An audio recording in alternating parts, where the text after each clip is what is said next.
friends, this is Abhishek Kumar SRS and today we are going to start chemical kinetics lecture number 6. Lecture number 5 में हमने क्या पढ़ा था? Basically हमने पढ़ा था zero order kinetics. Zero order kinetics के बारे में सब कुछ पढ़ा था, क्या होती है, क्या क्या कैरेक्टरिस्टिक्स होती हैं, उनसे रिलेटेड न्यूमेरिकल क्वेश्चंस किए थे। तो आज हम उसी को कंटिन्यू करेंगे और आज हम लोग जो नेक्स्ट ऑर्डर है first order of kinetics start करेंगे। तो write down the heading first order of kinetics, first order of kinetics, first order of kinetics या फिर बोल सकते हैं फर्स्ट ऑर्डर ऑफ और रिएक्शन, सेम थिंग है, कोई इसमें बहुत बड़ा वो नहीं है। ठीक है, फर्स्ट ऑर्डर ऑफ काइनेटिक्स सबसे इंपॉर्टेंट काइनेटिक्स है ये, वेरी वेरी इंपॉर्टेंट।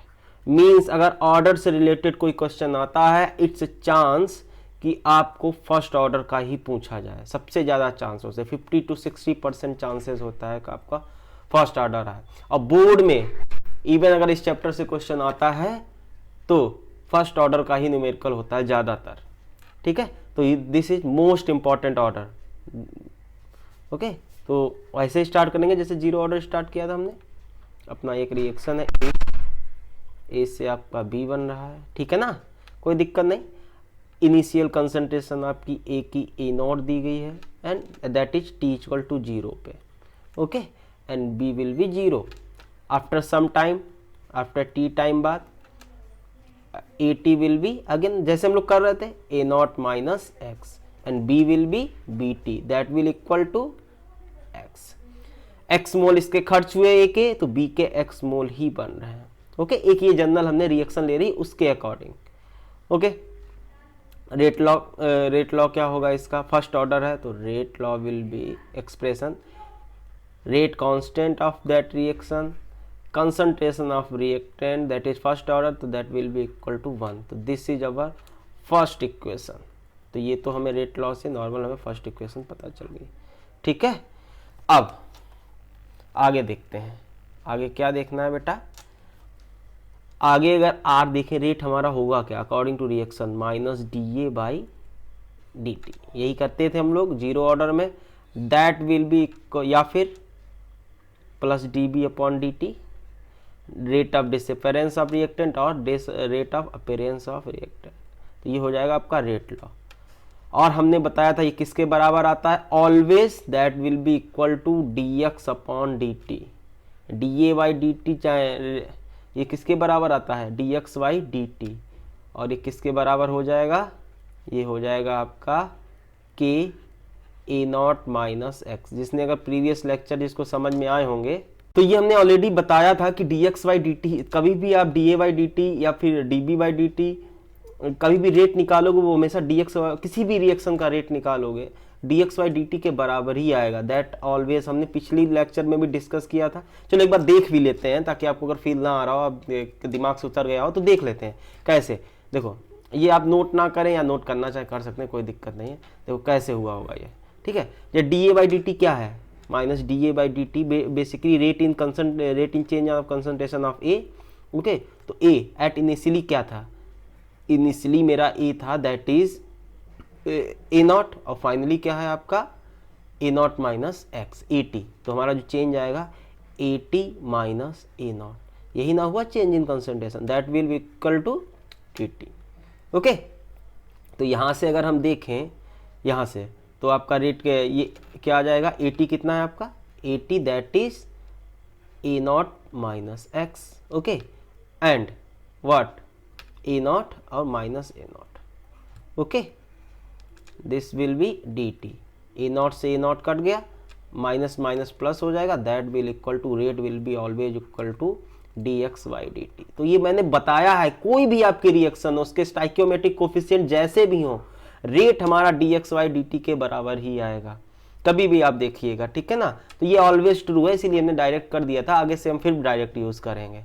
अब ये रेट होगा किसके बराबर? According to first equation. अब ए क्या है? अब concentration of A that will be equal to A not minus X के बराबर होगी।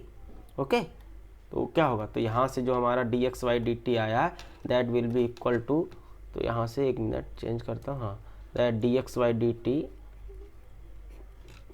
That is equal to, rate है, रेट किसके बराबर, rate constant into concentration of reactant that is A not minus x की पावर ऑर्डर दैट इज 1। तो this is our reaction. ठीक है, हाँ आगे अब इसको इंटीग्रेट कर देंगे जैसे हम लोग करते थे।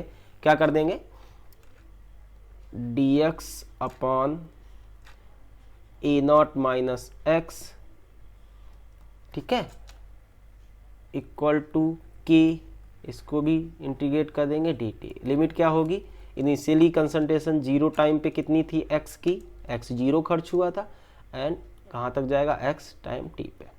ठीक है, इनकी इंटीग्रेट करो और इसका इंटीग्रेशन कितना होगा, अगर आप लोग मैथ्स ऑलरेडी देख लिए होगे, इंटीग्रेशन आता ही होगा, तो 1 अपॉन ए माइनस एक्स का जो इंटीग्रेशन आएगा दैट विल बी क्या आएगा, that will be minus ln A not minus x. Limit क्या होगा इसका, लिमिट हो जाएगा आपका वही 0 से x, एंड के टी, लिमिट क्या हो जाएगा आपका 0 से t। इसको सॉल्व करेंगे तो हमारा जो आ जाएगा, सॉल्व करने तो minus ln A not minus X plus ln A not that is equal to K T. तो ये हमारा आ गया। ठीक है, from the properties of log, अगर हम हाँ इसको अगर हम ये भी लिखें किसके टर्म में, ln A not minus X के टर्म में, तो we can write down the ln A not minus x equal to ln A not, और के टी को इस साइड लाएंगे that will be minus K T. तो this is our second equation. ये हमारा क्या हो गया, सेकेंड इक्वेशन हो गया फर्स्ट ऑर्डर का, बेसिकली इनिशियल कंसंट्रेशन और फाइनल कंसंट्रेशन में रिलेशन। तो इस तरह से हम लोग सेकेंड इक्वेशन, अब ये ln के टर्म में है आपके बुक्स में, किताबों में, ठीक है, एनसीईआरटी में लॉग के टर्म में दिया गया। तो मुझे पता है कि लॉग की प्रॉपर्टी क्या होती है, मुझे पता है कि ln E X equal to होता है हमारा 2.303 log x, यही होता है ना। तो हम लोग इसको log में चेंज कर लेंगे, तो log में चेंज करने पे ये हमारा क्या हो जाएगा, that will be equal to what, that will be equal to log A not minus X, और ये हो जाएगा आपका log A not 2.303 log A not minus X, 2.303 log A not, अब माइनस के टी। ठीक है, अभी क्या करोगे, पूरे 2.303 से पूरी इक्वेशन को डिवाइड कर दोगे, तो ये हमारा जो आ जाएगा that will be in the terms of log, ये आ जाएगा। तो ये लॉग के टर्म में हमारा एक और इक्वेशन, अगर टर्म्स ऑफ लॉग पूछा, ठीक है ना, देखो आप जो आपको सुटेबल लगे वो फॉर्मूला यूज कर लोगे। ठीक है, this is third equation. Okay, log की कुछ वैल्यू भी याद रखो जो आपके काम आएंगी। ठीक है, जो काफ़ी जैसे log 2 का वैल्यू होता है 0.3, ये याद रख लो, काम आएगा आपके। ठीक है, log 3 का वैल्यू होता है आपका आई थिंक 0.48 के आसपास, log 5 का वैल्यू होता है आपका, log 5 का वैल्यू 0.69 होता है, 0.7 यूज कर लो। ठीक है, एंड log 7 का वैल्यू होता है 0.85। तो ये याद रखोगे, काफ़ी न्यूमेरिकल करना आसान हो जाएगा। ठीक है, ये log की कुछ वैल्यूज़ आप याद रखिएगा। ठीक है, जो हमारी अब क्या कर सकते हैं, जो हमारा इक्वेशन 2 है उसको हम लोग लिख सकते हैं क्या, it can be written as what, इसको हम लोग लिख सकते हैं ln, अभी देखो log का प्रॉपर्टी से क्या लिख लेंगे, अगर इसको log की प्रॉपर्टी इसमें लगाएं, एक मिनट पहले देख लेते हैं हो क्या जाएगा आपका। ये हो जाएगा आपका ln A not minus ln A not minus x that will equal to K T. Please ध्यान से देखो ना, हमने क्या किया, इसको इस तरह हम लोग इसको इधर ले आए। ठीक है, के टी को इधर ले आए, पॉजिटिव का हो गया, ln A not minus x को उधर ले गए। ठीक है, इसको ऐसे लिख सकते हैं। अब according to properties of log ये क्या हो जाएगा, ln A not upon A not minus x that will equal to K T. Please बहुत ध्यान से देखो, कुछ नहीं है, देखो वही फॉर्मूला ही तो हमने इधर उधर करके लिख दिया। ठीक है, अगर इसको हम लोग क्या कर सकते हैं, अगर के और टी में रिलेशन देखें, K equal to 1/t ln A not upon A not minus X. तो दिस इज द फॉर्मूला।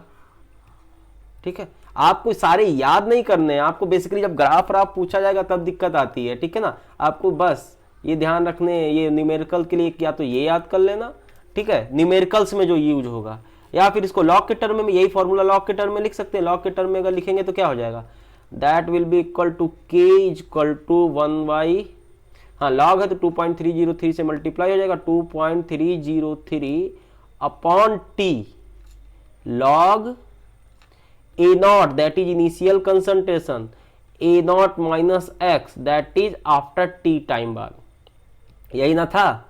ये हो गया टर्म्स, ये फॉर्मूला हो गया इन टर्म्स ऑफ लॉग, और ये इंपॉर्टेंट है न्यूमेरिकल्स में, आपका यही यूज होगा फॉर्मूला ज्यादातर लॉग के टर्म में, क्योंकि एनसीईआरटी में भी आपके फॉर्मूले लॉग के टर्म में दिए गए हैं, ठीक है। तो आप देख लेना, ऐसा नहीं एलन की वैल्यू पता है तो आपको जो भी एग्जाम में वैल्यू दी गई हो, एलन की दी गई तो एलन के फॉर्म में यूज करना, लॉग की दी गई तो लॉग के फॉर्म में यूज करना। अगर आपका लॉग टेबल है तो फिर कोई भी फॉर्मूला यूज कर सकते हो, ये भी यूज कर सकते हो और ये भी यूज कर सकते हो, ठीक है ना, कोई दिक्कत नहीं है। अब देखो, तो ये फॉर्मूला में याद रखना है, इंपॉर्टेंट है ये या फिर ये दोनों। अब कोई इसमें याद करने का कोई बहुत बड़ा तूफान थोड़ी है, डेरिवेशन हमने बता दिया है। अब देखो अभी क्या लेते हैं, अब इसी फॉर्मूले की अगर हम बात करें, किसकी बात करें, हाँ एलन वाले के हाँ इसकी बात करें, तो इसको हम क्या करें, इसका हम लोग ले लेते हैं एंटी लॉग।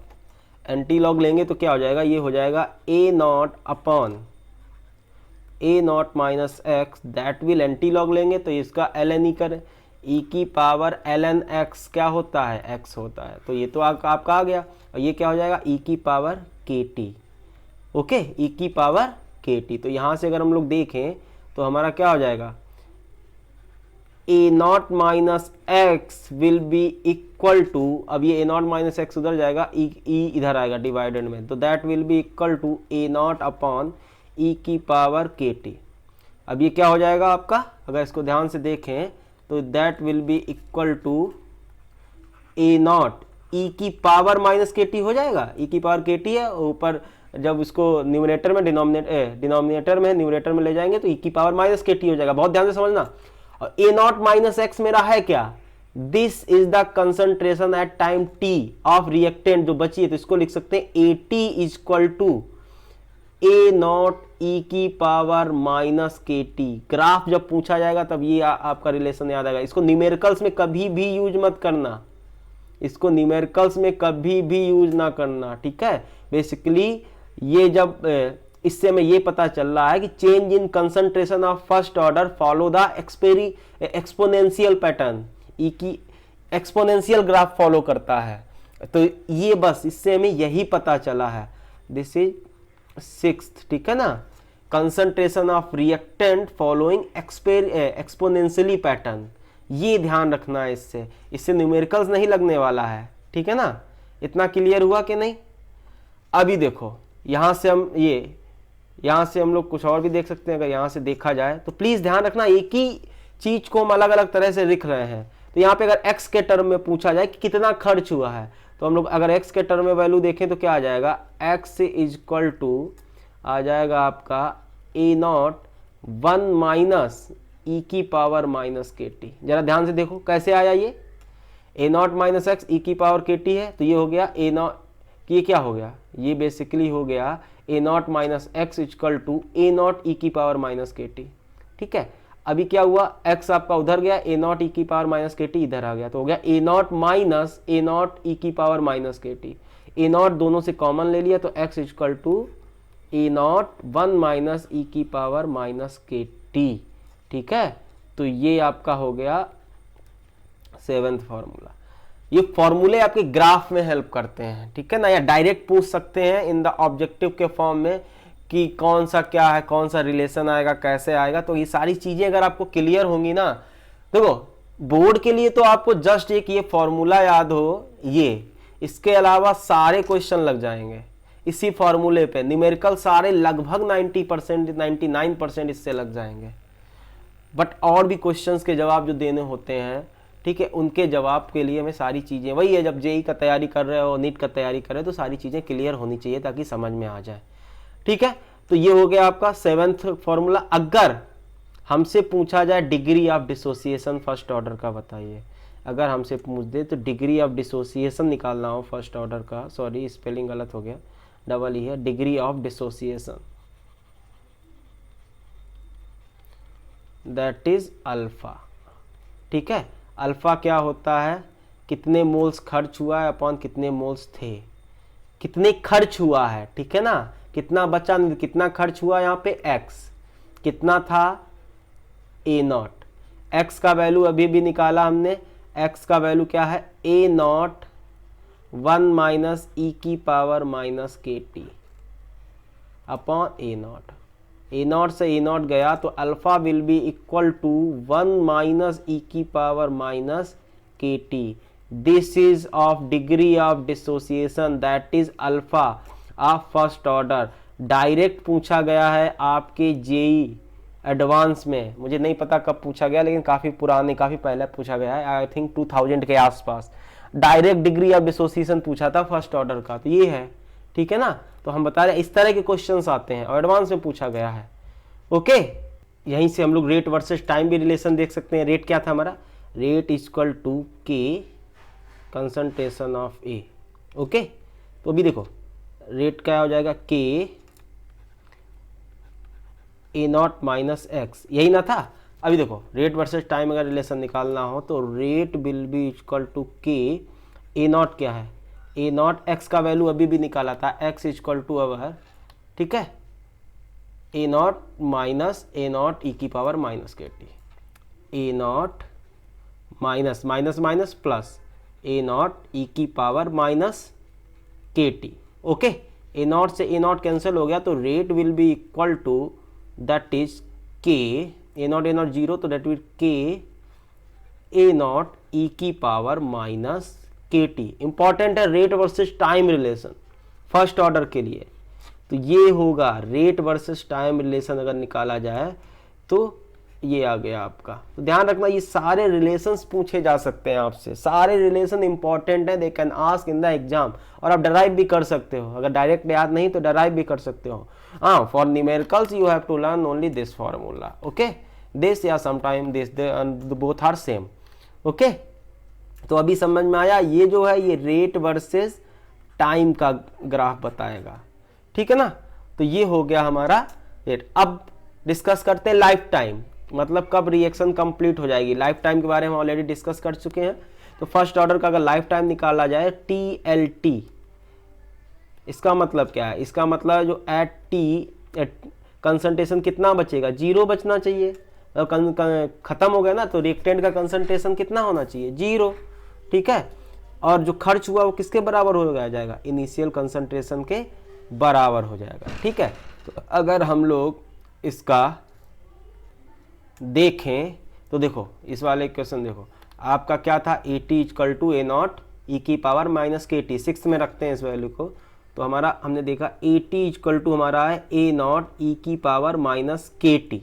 ध्यान से देखना, तो ये क्या हो जाएगा, ए टी आपका 0 हो गया, ए नॉट, ओके, तो कितना ए नॉट ई की power minus K T, T कितना है, ए नॉट ए टी 0 कब हो जाएगा, जब टी आपका मतलब रिएक्शन कंप्लीट हो जाएगी, दैट इज वो टाइम क्या होगा, TLT होगा। क्या होगा, TLT, टी लाइफ टाइम होगा। इसको जरा ध्यान से देखना, इसका मतलब क्या है, इसका मतलब है या तो आपका ए नॉट 0 है या फिर ई की power minus K T L T आपका 0 है अकॉर्डिंग टू अवर रिलेशन, ठीक है। अब ए नॉट तो 0 हो नहीं सकता है, ये तो 0 हो नहीं सकता, इनिशियल कंसंट्रेशन तो 0 हो नहीं सकती है, तो this can not be equal to 0। तो क्या होगा, तो हमारे हिसाब से ई की power minus K T L T will be equal to 0। जरा ध्यान से देखो, अभी देखो ये कब 0 होगा, जब ई की पावर माइनस के टी कब 0 होगा, ई की पावर माइनस के टी कब 0 होगा, के तो आपका कांस्टेंट है, तो मतलब ई की पावर क्या आ जाए, ई की पावर माइनस इनफाइनाइट आ जाए, तब इसकी वैल्यू किसकी तरफ 0 किसकी तरफ टेंड करेगी, 0 की तरफ टेंड करेगी। मतलब जब आपका t टेंडिंग टू 0 होगा, क्या होगा, जब t टेंडिंग टू 0 होगा तभी आपका e की पावर माइनस के टी 0 होगा। इसका मतलब समझे हो, sorry T tending to zero नहीं, टी टेंडिंग टू इनफाइनाइट होगा। अरे समझे नहीं, देखो आपको इतना तो मैथ्स आता ही होगा ना। e की पावर माइनस एक्स है तो इफ माइनस एक्स क्या, ये अगर माइनस ई की पावर माइनस इनफाइनाइट जाएगा तो वैल्यू किधर टेंड करेगी, वैल्यू जीरो की तरफ टेंड करेगी। तो यहाँ पे t क्या है, t टेंडिंग्स टू इनफाइनाइट, तब e की पावर माइनस के टी आपका जीरो के बराबर होगा। तो मतलब जो t लाइफ टाइम है, जो t लाइफ टाइम है वो क्या है यहाँ पे, वो इनफाइनाइट है। समझ में आ रहा, मतलब रिएक्शन कभी भी कंप्लीट नहीं होगी, रिएक्शन को कंप्लीट करने के लिए इनफाइनाइट टाइम लग जाएगा। तो हम अगर थ्योरेटिकली देखें तो फर्स्ट ऑर्डर का रिएक्शन कभी कंप्लीट नहीं होगा, अगर इसका लाइफ टाइम देखा जाए तो इनफाइनाइट होता है। बहुत इंपॉर्टेंट चीज है, प्लीज समझते जाना, बहुत स्लो स्लो इसलिए बता रहा हूं। तो लिख लो, थ्योरेटिकली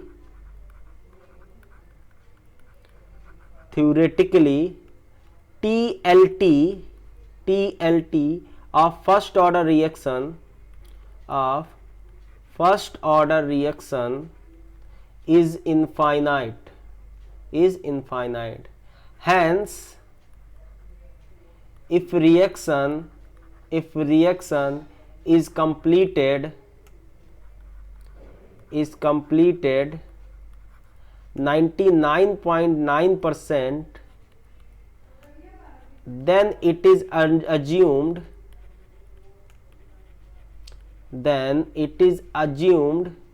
to be complete। अभी देखो इसका मतलब ये है कि आप थ्योरेटिकली तो हमें पता है ये रिएक्शन मेरी कंप्लीट होगी नहीं, 100% तो कभी कंप्लीट होगी नहीं, लेकिन तो ये मान के चला जाता है जब भी फर्स्ट ऑर्डर रिएक्शन 99.9% आपकी कंप्लीट हो जाए तो मान के चलते हैं कि रिएक्शन हमारी कंप्लीट हो गई। तो ये हो गया TLT। अब हाफ लाइफ देख लेते हैं। हाफ लाइफ मतलब मतलब T हाफ लाइफ मतलब आधी रिएक्शन कब कंप्लीट होगी या आधा कंप्लीट होने में कितना टाइम लगेगा, T हाफ लाइफ, यही ना होता था। तो देखो एट T हाफ लाइफ पे जो AT हो जाएगा वो कितना हो जाएगा, तो कितना हो जाएगा A0/2, मतलब कितनी बचेगी, अब आप 50% रिएक्टेंट जो आपका कंज्यूम हो चुका होगा। ओके, तो फिर बना कितना होगा, 50% अगर कंज्यूम हो गया तो खर्च कितना होगा, तो x का वैल्यू भी कितना आ जाएगा A0/2। प्लीज बहुत ध्यान से समझो, ठीक है ना। आपको बोर्ड के पॉइंट ऑफ व्यू से जस्ट फॉर्मूले याद करने हैं, कोई दिक्कत नहीं, लेकिन ये हाफ लाइफ वगैरह होता कैसे, कैसे निकलता है, कौन से कॉन्सेप्ट इसके पीछे काम करते हैं, ये सारी चीजें बहुत इंपॉर्टेंट है। देखो फील करो, फिजिकल केमिस्ट्री में तो कुछ भी नहीं है, एकदम आराम से चीजें हो जाती हैं अगर समझ में आ गई तो, नहीं समझ में आती तो ही नहीं होती हैं। ठीक है, तो अगर अभी तो हमने क्या है, तो हमें पता है K = होता है 1/T ln A0 अपॉन क्या होता था, A0/A0 - x, यही ना होता था। या हम इसको इस फॉर्मूले को ऐसे भी लिख सकते हैं K = 1/T ln A0/AT। AT means at time T पे कितना कंसंट्रेशन बचेगा, बात समझना। तो अब दोनों से कर सकते हैं, हमें कोई दिक्कत नहीं है। तो अभी इसमें क्या करना है, K will be equal to half life time, तो T हो जाएगा आपका T1/2। उस समय होता क्या है, initial concentration that is A0 और ATP आपके A0 कितना बचेगा, A0/2। या फिर इससे लिख सकते हैं A0 - x, x भी तो आपका A0/2 है, तो A0 - A0/2, तो अगेन A0/2 ही बचेगा। तो ये हो जाएगा A0/2, A0 से A0 कैंसिल हो जाएगा, तो ये हमारा जो आ जाएगा that will equal to T half life. अगर देखें तो T half life will be equal to 1/K, इधर आ जाएगा डिनोमिनेटर में, that will be equal to ln2/K। तो इस तरह हम लोग K हाफ लाइफ निकाल लेंगे, sorry K half life, T half life, ठीक है, half life of first order that is ln2/K। ln2 का वैल्यू होता है 0.693। तो अगर यहाँ से हम लोग देखें T half life will equal to 0.693/K। This is important, half life of first order, ठीक है, आपको ये याद रखना है। कैसे आया वो आपको पता चल गया है। This is 10th relation of first order.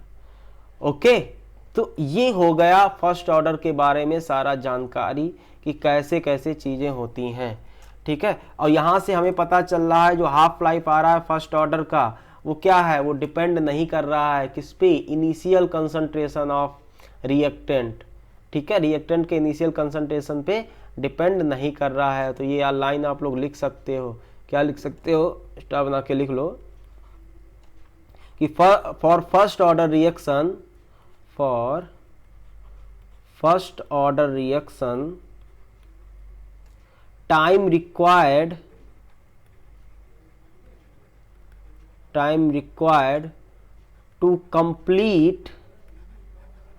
to complete definite fraction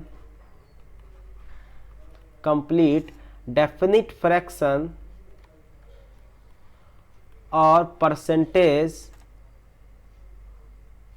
or reaction is independent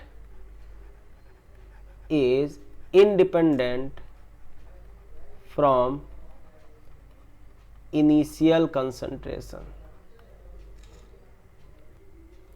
इस लाइन का मतलब समझ रहे हो? इस लाइन का मतलब है कि जो फर्स्ट ऑर्डर की रिएक्शन होगी आपकी, ठीक है, तो उसका डेफिनिट फ्रैक्शन मतलब समझ लो 1/2 पार्ट, 1/4 पार्ट, 1/5 पार्ट, कौन सा फ्रैक्शन या फिर कितना परसेंटेज, 50%, 20%, 100%, ओके, जितना भी परसेंटेज है, और रिएक्शन, परसेंटेज ऑफ रिएक्शन होगा, of reaction is independent from initial concentration, मतलब इनिशियल कंसंट्रेशन पे डिपेंड नहीं करेगा। जीरो ऑर्डर में याद है, जीरो ऑर्डर में उसका हाफ लाइफ इनिशियल कंसंट्रेशन पे डिपेंड करता था। इनिशियल कंसंट्रेशन ज्यादा होगी तो हाफ लाइफ भी उसका ज्यादा हो रहा था, यही ना था जीरो ऑर्डर का।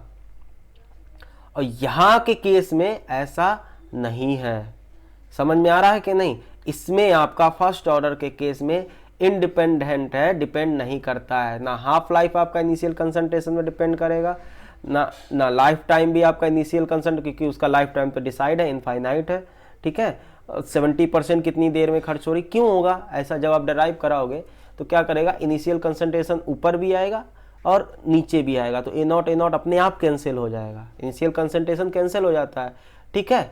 तो इस तरह से हम ये कह सकते हैं, ये इंपॉर्टेंट पॉइंट है कि जो आपका फर्स्ट ऑर्डर के केस में है, इनिशियल कंसंट्रेशन आपका डिपेंड नहीं करता है, ठीक है। मतलब जो टाइम रिक्वायर्ड होता है वो इनिशियल कंसंट्रेशन पे डिपेंड नहीं करता है। किस केस में? जो आपका डेफिनिट पार्ट, डेफिनिट फ्रैक्शन और परसेंटेज पूछा जाए उस केस में, ठीक है ना। तो ये क्लियर हो गया। अब इससे रिलेटेड हम लोग ग्राफ देख लेते हैं, ठीक है। वो भी सबसे इंपॉर्टेंट ग्राफ है, इसीलिए हमने इतने सारे रिलेशन आपको ड्राइव कराए थे। डायरेक्ट भी पूछ सकता है, in the form of graph भी पूछ सकता है। तो write down the heading, graph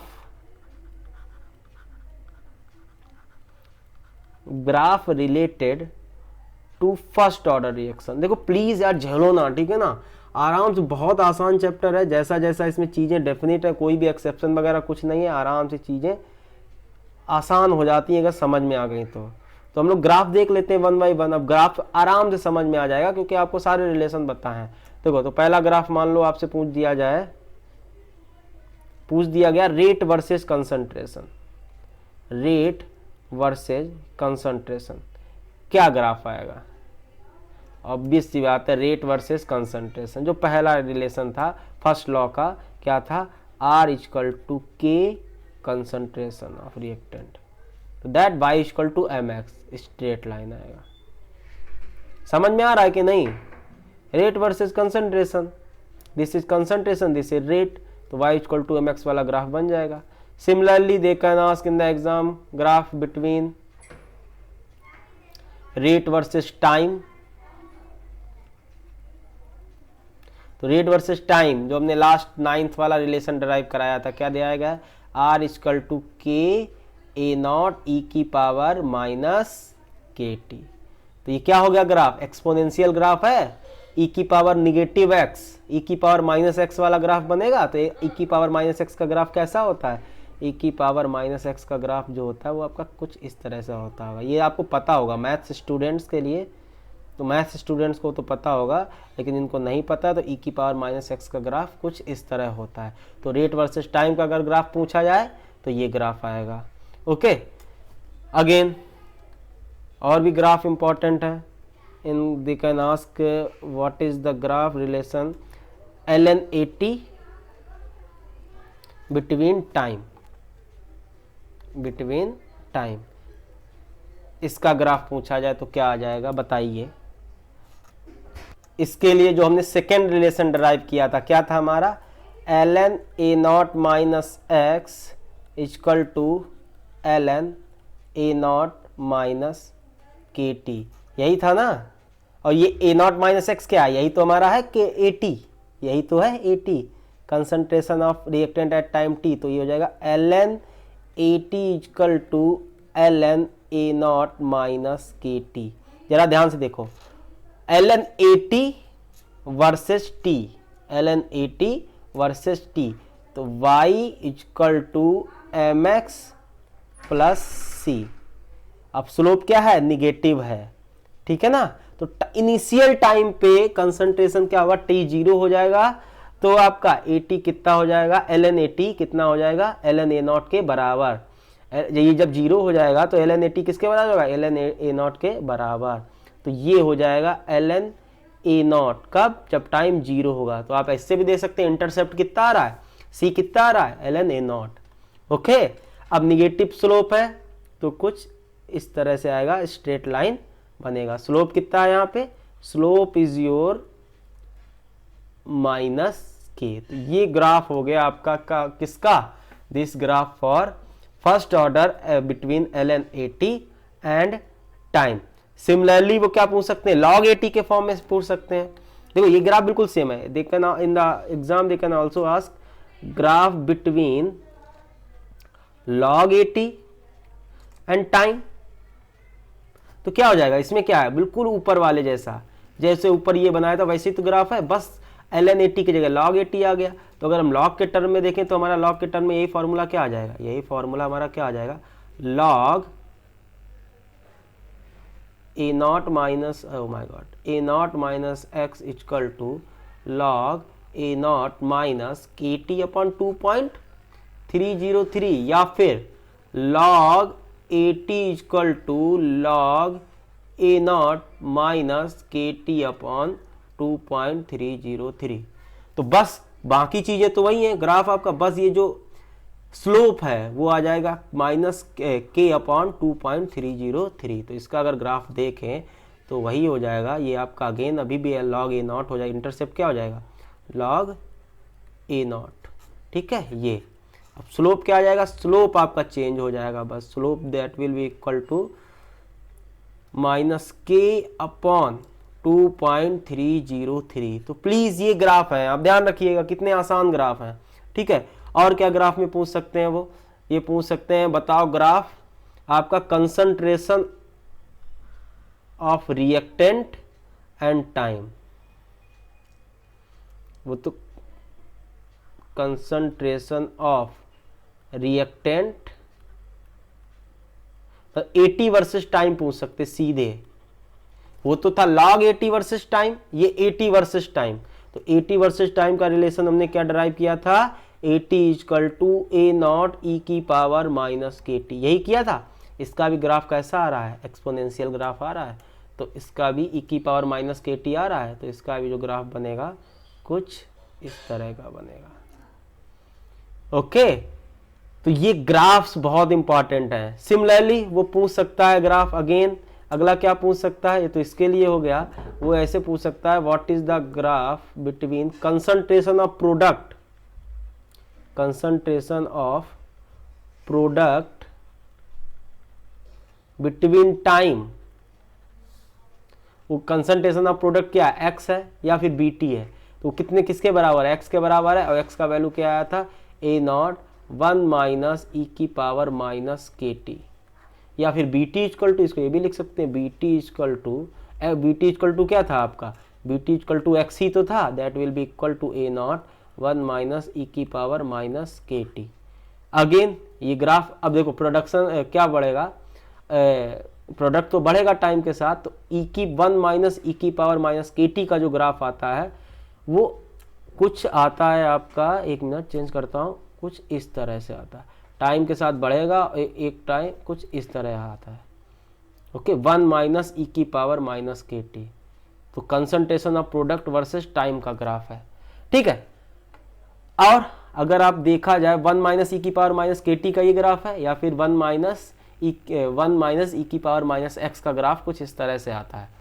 similarly एक और graph in the exam they can ask graph between degree of dissociation alpha and time.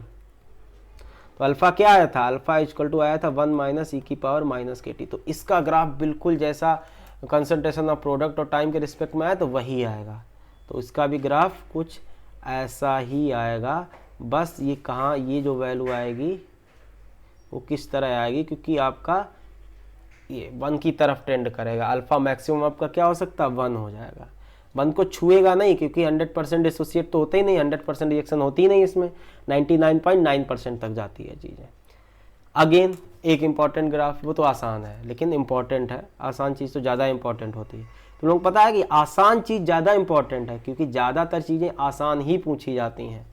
ठीक है, graph between T half life and initial concentration, graph between T half life and initial concentration. तो T half life क्या है आपका, T half life equal to क्या था आपका, ln2 upon के। तो इनिशियल कंसंट्रेशन पे तो डिपेंड ही नहीं कर रहा है। ठीक है, तो इसका ग्राफ क्या आ जाएगा, कुछ इस तरह आएगा, स्ट्रेट लाइन। तो ये थे आपके कुछ इंपॉर्टेंट ग्राफ्स। ठीक है, इसके बाहर के बहुत कम चांसेस हैं आपके जेईई मेंस या नीट में पूछने को। ठीक है, तो ये ग्राफ आप याद रखना, इसीलिए हमने इतने सारे रिलेशंस पूछे थे, बताए थे, ताकि वो आपके रिलेशन भी डायरेक्ट पूछ सकता है और ऐसे ग्राफ भी पूछ सकता है। ओके, तो this is all about the graphs related with first order reaction. Please बेटा लोग आराम से ध्यान दो, एक एक छोटी छोटी चीज और नोट करते जाओ, नोट करना बहुत जरूरी है। अब कुछ एग्जांपल्स देख लेते हैं फर्स्ट ऑर्डर के। तो write down the heading some special example of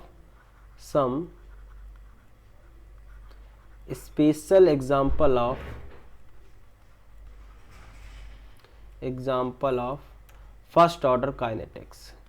first order kinetics के कुछ एग्जांपल्स देख लेते हैं। आपको याद नहीं रखने, लेकिन एग्जाम में पूछ देखते हैं कि वह कौन इसमें फर्स्ट ऑर्डर है, तो कुछ आपको याद होने चाहिए, कभी कभी डायरेक्ट पूछ दिया जाता है। तो पहला है आपका all problem related of radio activity, all problems related to radio activity. Radio activity means decay वाली जो प्रॉब्लम नहीं होती है, कोल ओल का जो डिके हुआ है, रेडियो जिनको लगता है, तो जितनी भी प्रॉब्लम है ये सारी रेडियो एक्टिव वाली रिएक्शन जितनी भी हैं ये सारी आपकी फर्स्ट ऑर्डर की होती हैं। तो ये बहुत ध्यान रखना कि कोई रिएक्शन में अगर कुछ डिके विके हो रहा है, रेडियो एक्टिविटी से रिलेटेड रिएक्शन है, तो वो फर्स्ट ऑर्डर होगी। ठीक है ना, तो ऐसे हम देख के पहचान सकते हैं। ठीक है, डिके ऑफ बैक्टीरिया, ग्रोथ या डिके ऑफ बैक्टीरिया, ये भी आपका फर्स्ट ऑर्डर से है। तो ग्रोथ और decay of bacteria, decay of bacteria. ठीक है, इससे ग्रोथ या डिके जो भी होता है बैक्टीरिया का, वो भी आपकी फर्स्ट ऑर्डर से ही रिलेटेड रिएक्शन होती है। अगर उससे रिलेटेड कोई रिएक्शन है तो वो आपकी कौन सी काइनेटिक्स फॉलो करेगी, फर्स्ट ऑर्डर फॉलो करेगी। ठीक है, अगला एग्जांपल है आपका इन्वर्जन ऑफ केन शुगर। तो शुगर का इन्वर्जन होता है, बेसिकली किस में बदलती है, ग्लूकोज और फ्रक्टोज में। ठीक है, inversion of cane sugar direct पूछा गया है शायद एक बार, केन शुगर। तो ये भी आपका फर्स्ट ऑर्डर काइनेटिक्स फॉलो करती है। क्या होती है सी रिएक्शन, जो आपका शुगर होता है C12H22O11, जब इसका हम हाइड्रोलिसिस कराते हैं in the presence of H+, ठीक है, तो इसको ही बोलते हैं इन्वर्जन ऑफ केन शुगर। और ये कन्वर्ट होता है किसमें, ग्लूकोज में, C6H12O6, that is glucose and fructose. Glucose और फ्रक्टोज का फॉर्मूला सेम होता है। ठीक है, बस स्ट्रक्चर अलग अलग होता है, इसको बोलते हैं फ्रक्टोज। ठीक है, जब ऑर्गेनिक केमिस्ट्री पढ़ी होगी तो इसमें स्ट्रक्चर अलग है, ठीक है, फॉर्मूला सेम है। तो this is glucose and fructose, इसको बोलते हैं हम लोग क्या, इन्वर्जन ऑफ केन शुगर, ठीक है। डेक्स्ट्रोलीवो वाला कॉन्सेप्ट आता है, आपने अगर ऑर्गेनिक पढ़ेगी तो आपको समझ में आ जाएगा, और बायोमोलिक्यूल चैप्टर में भी ये सारी चीजें बात की गई हैं, ठीक है ना। ओके, तो अब हम लोग और एग्जांपल देखते हैं। फोर्थ एग्जांपल इज एस्टर का जो हाइड्रोलिसिस होता है, ठीक है, acidic hydrolysis of ester, acidic hydrolysis of ester. तो ये भी आपका फर्स्ट ऑर्डर काइनेटिक्स फॉलो करता है। जैसे आपका कोई भी एस्टर है CH3COO C2H5, ठीक है, इसका हम लोग हाइड्रोलिसिस करेंगे in the presence of H+, ठीक है। हाइड्रोलिसिस मतलब वाटर के प्रेजेंस में रिएक्शन करना। तो ये क्या फॉर्म कर लेता है, CH3COOH एसिड और उससे रिलेटेड आपका अल्कोहल दैट इज CH3CH2OH। तो ये भी आपका क्या है, फर्स्ट ऑर्डर रिएक्शन है, ठीक है ना। और बहुत सारी हैं रिएक्शन, आपको सारी याद नहीं रखनी, बस मेन इंपॉर्टेंट चीज़ें ध्यान रखनी है, क्योंकि सारी आप कहाँ तक याद करोगे, ठीक है। बट हम एग्जांपल लिखा दे रहे हैं। जैसे आपका ये कंपाउंड होता है C6H5, ये इसलिए लिखा दिया, ये आपको ऑर्गेनिक केमिस्ट्री में देखा होगा, आपको डाइजोनियम सॉल्ट बोलते हैं इसको। क्या बोलते हैं, डाइजोनियम सॉल्ट, ठीक है। तो जब इससे जब N2 गैस बाहर होती है, ये रिएक्शन C6H5Cl + N2, ठीक है। तो ये भी आपका फर्स्ट ऑर्डर रिएक्शन है। डाइजोनियम सॉल्ट से आपका क्या बन रहा है, क्लोरोबेंजीन, ठीक है। तो ये भी आपकी फर्स्ट ऑर्डर है, याद करने का कोई ज़रूरत नहीं, बस ध्यान रख लेना, देख लो एक बार, तो आपको जब भी चीज़ें आएंगी तो याद आ जाएगा। ये ऑर्गेनिक में रिएक्शन बहुत पढ़ोगे, बहुत यूज है डाइजोनियम सॉल्ट का, ठीक है ना। सिमिलरली N2O5 को जब हम लोग कन्वर्ट करते हैं, डिसोसिएशन होता है, इसका डिकम्पोजिशन होता है किसमें, NO2 और O2 में। It's also example of first order, ठीक है। सिमिलरली आपका हाइड्रोजन पर ऑक्साइड जब डिकम्पोज होता है किसमें, वाटर और ऑक्सीजन में, तो वो भी आपका क्या है, फर्स्ट ऑर्डर काइनेटिक्स है, ठीक है। बैलेंस कर लो 2। तो these are the examples of first order kinetics, जो आपको ध्यान रखने हैं, स्पेशल एग्जाम्पल्स हैं जो स्टार्टिंग के काफ़ी इंपॉर्टेंट है। डायरेक्ट एग्जाम में आपसे पूछ लेते हैं कि कौन से फर्स्ट ऑर्डर हैं, ऑप्शन में दिया गया होगा, ठीक है। तो ये इंपॉर्टेंट है आपको, ठीक है। अब हम लोग देखते हैं कैरेक्टरिस्टिक्स ऑफ फर्स्ट ऑर्डर। तो ये एग्जाम्पल हो गए फर्स्ट ऑर्डर रिएक्शन के, ग्राफ हो गए, उससे रिलेटेड डेरिवेशन हो गए, एक्सप्रेशन हो गए। अब हम देखते हैं कैरेक्टरिस्टिक्स क्या क्या है, ये भी इंपॉर्टेंट है। सारी कैरेक्टरिस्टिक्स डायरेक्ट क्वेश्चन में पूछती हैं, तो write down the characteristics of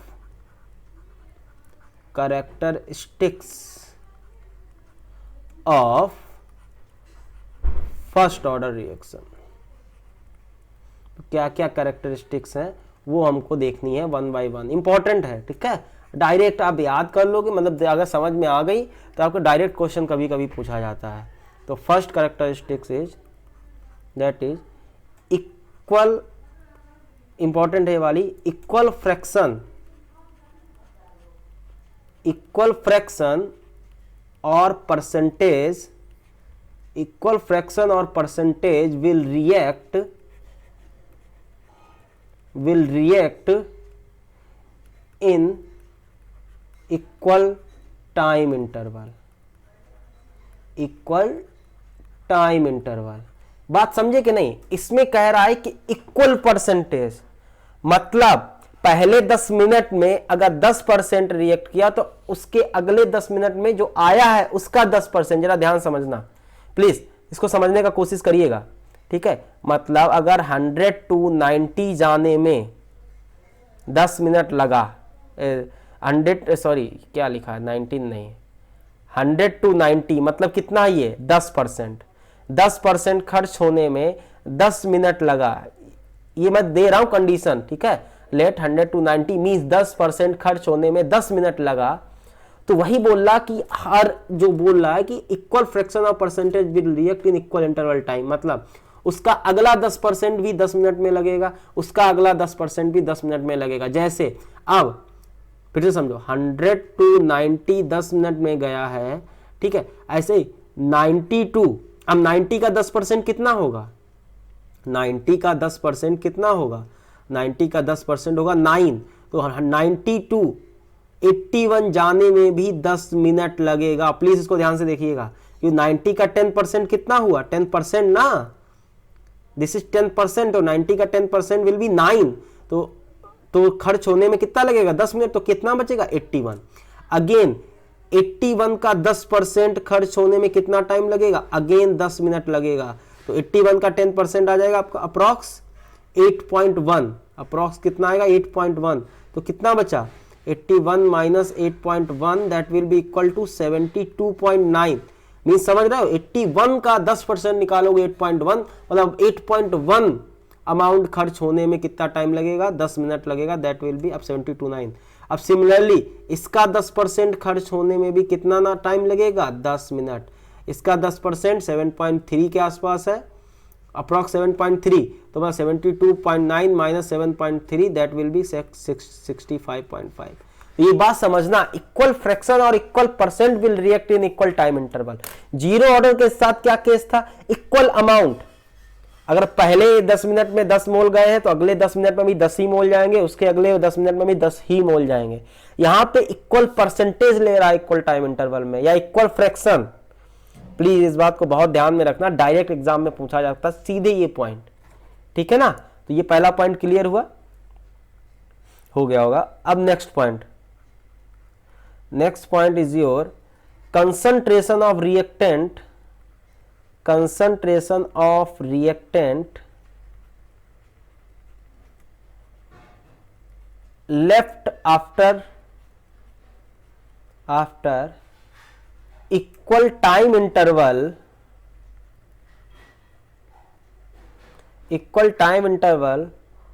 form a GP। Zero order में क्या फॉर्म करता था, AP फॉर्म करता था, इसमें GP फॉर्म करता था। कैसे, T इक्वल टू 0 पे कंसंट्रेशन रिएक्टेंट की कितनी होगी, A0, जितनी इनिशियल कंसंट्रेशन होगी।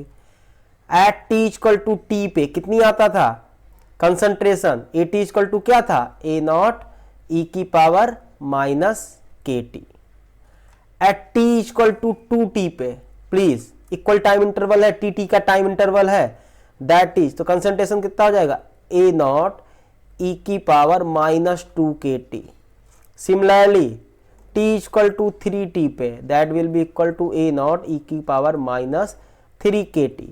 अब GP होती क्या है, जिसका कॉमन रेशियो सेम होता है, मतलब first term T2 upon T1 क्या आता है, सेम आता है। तो जरा यही ना होता है GP, ज्योमेट्रिक प्रोग्रेशन, मैथ्स में पढ़े होगे, ठीक है, मैथ्स वालों के लिए इंपॉर्टेंट है। तो GP क्या हो जाएगा, तो ये हो जाएगा हमारा GP क्या होता था, सेम, जो कॉमन रेशियो कैसे निकालते थे, कॉमन रेशियो हो जाएगा T2 दूसरा टर्म अपॉन फर्स्ट टर्म, तो A0 e की power minus KT upon A0, तो ये हो जाएगा e की power minus KT।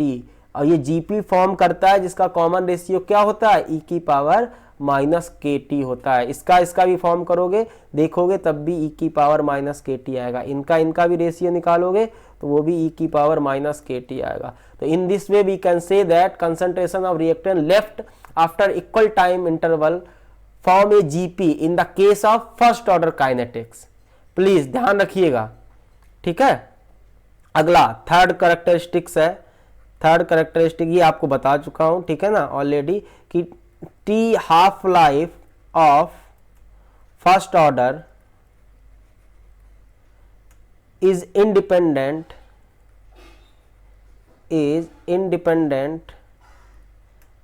of initial concentration, ठीक है। तो ये तो आ गया थर्ड पॉइंट, ये हमें पता था इनिशियल कंसंट्रेशन पे इसका हाफ लाइफ डिपेंड नहीं करता है, ओके, तो ये पता है, इस पे ज्यादा बात नहीं करेंगे। And fourth one is your rate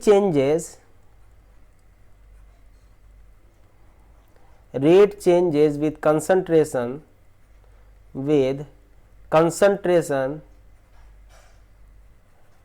as well as time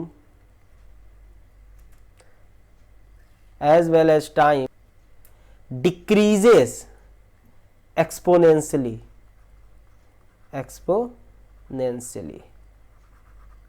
इसका मतलब समझिए कि जो रेट है इसका टाइम के रिस्पेक्ट में और कंसंट्रेशन के रिस्पेक्ट में डिक्रीज होगा, जैसे जैसे टाइम बढ़ता जाएगा इसका रेट कम होता जाएगा, एक्सपोनेंशियली कम होगा, आपने ग्राफ देखे थे, ठीक है ना। और जैसे जैसे अगर कंसंट्रेशन के रिस्पेक्ट में देखोगे, जैसे जैसे इसका कंसंट्रेशन कम होता जाएगा रिएक्टेंट का, वैसे वैसे भी इसका रेट डिक्रीज होता जाएगा।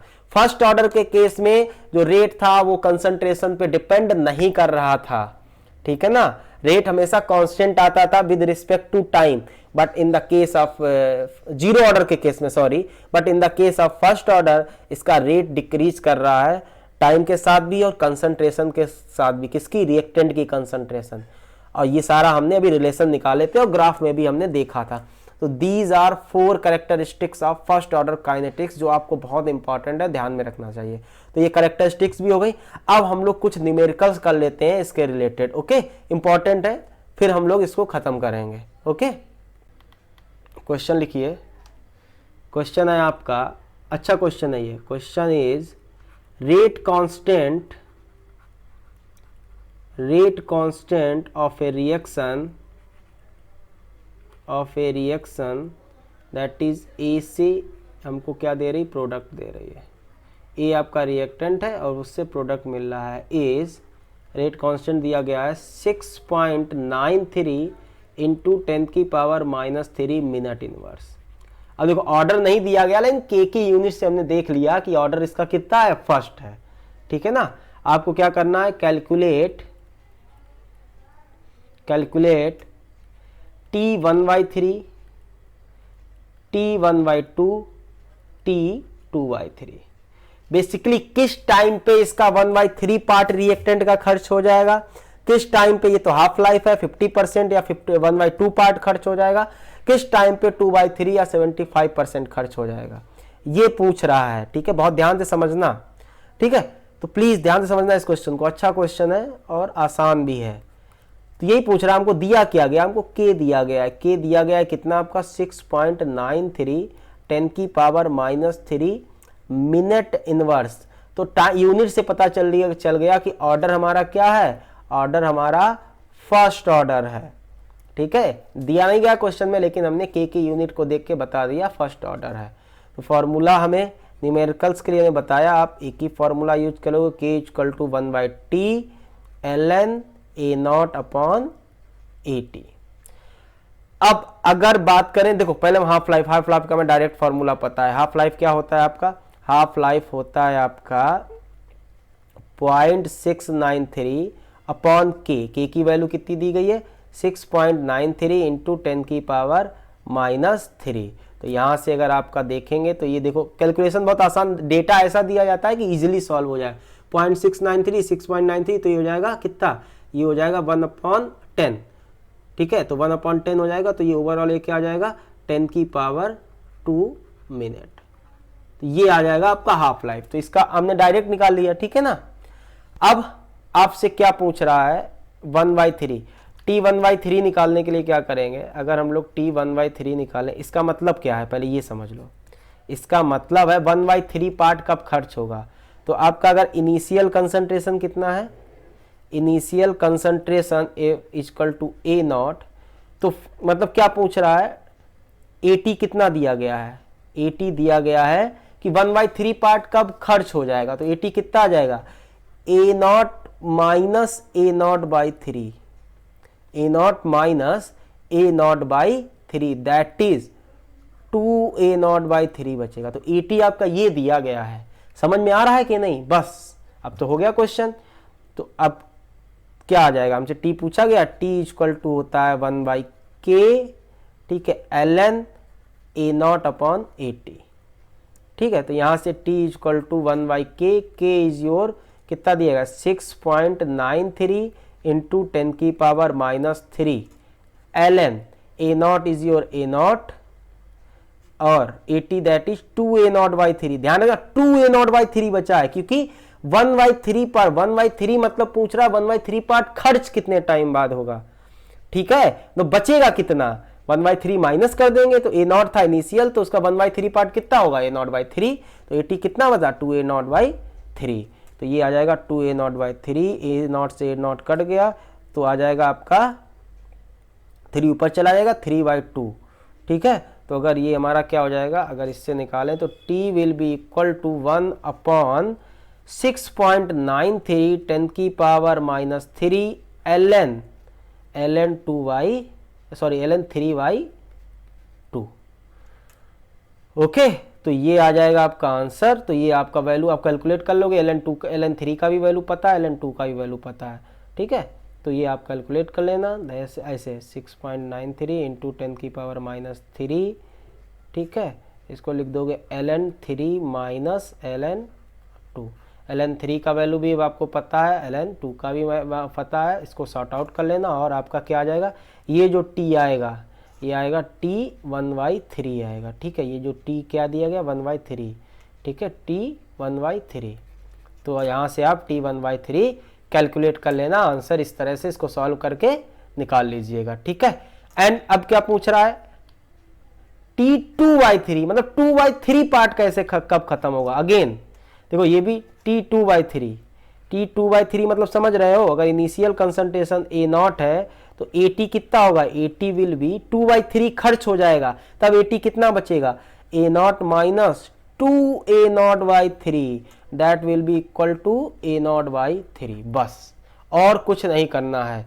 तो आप डायरेक्ट t 2/3 निकाल लेंगे, क्या आ जाएगा, that will be equal to 1 upon 6.93 into 10 की power minus 2 ln A0 upon A0/3, ठीक है। तो ये कितना हो जाएगा 1 अपॉन 6.93 इंटू 10 की पावर माइनस 2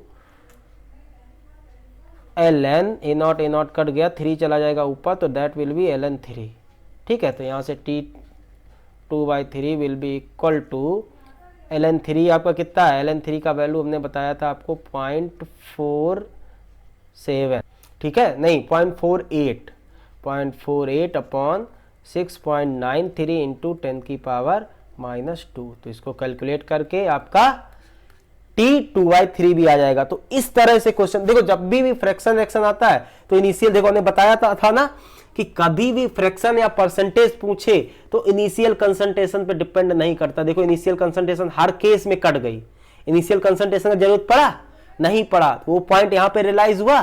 तो हम अगर इसी क्वेश्चन को शॉर्टकट मेथड से करें तो अगर हम लोग इंपॉर्टेंट फार्मूला देखें तो 2 इंपॉर्टेंट फार्मूले लिख लो, काफी इंपॉर्टेंट है कि अगर परसेंटेज एक्स रिएक्ट हो रहा है और उसका टाइम पूछे कि मतलब किसी का 50% या 40% कंप्लीट होने में कितना टाइम लगेगा और केस क्या है फर्स्ट ऑर्डर है, तो उसको हम डायरेक्ट लिख सकते हैं क्या, टी एक्स परसेंटेज होने में कितना टाइम लगेगा, मींस ये मतलब x% खर्च होने में कितना टाइम लगेगा, that will be equal to 1/k ln 100 upon 100 minus x।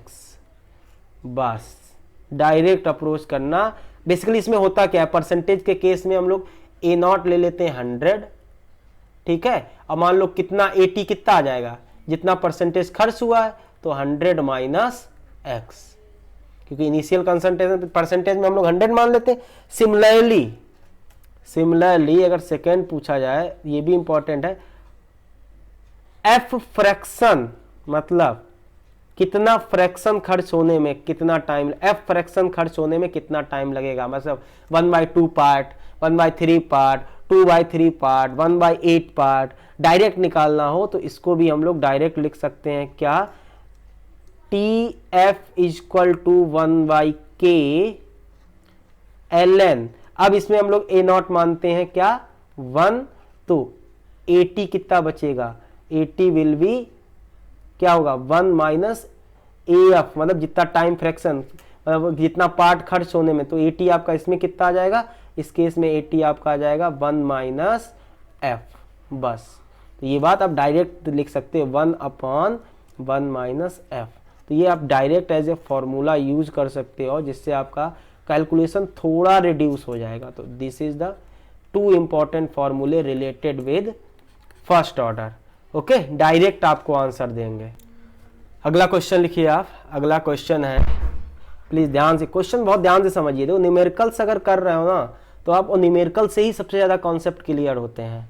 लिखो, in a first order reaction in a first order reaction, time required to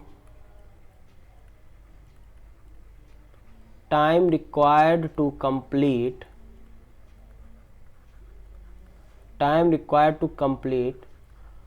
40% of the reaction is 10 minute. मतलब 40% reactant का खर्च होने में या 40% रिएक्टेंट के खर्च होने में या रिएक्शन कंप्लीट होने में कितना टाइम लग रहा है 10 मिनट्स। आपको क्या कैलकुलेट करना है, कैलकुलेट टाइम रिक्वायर्ड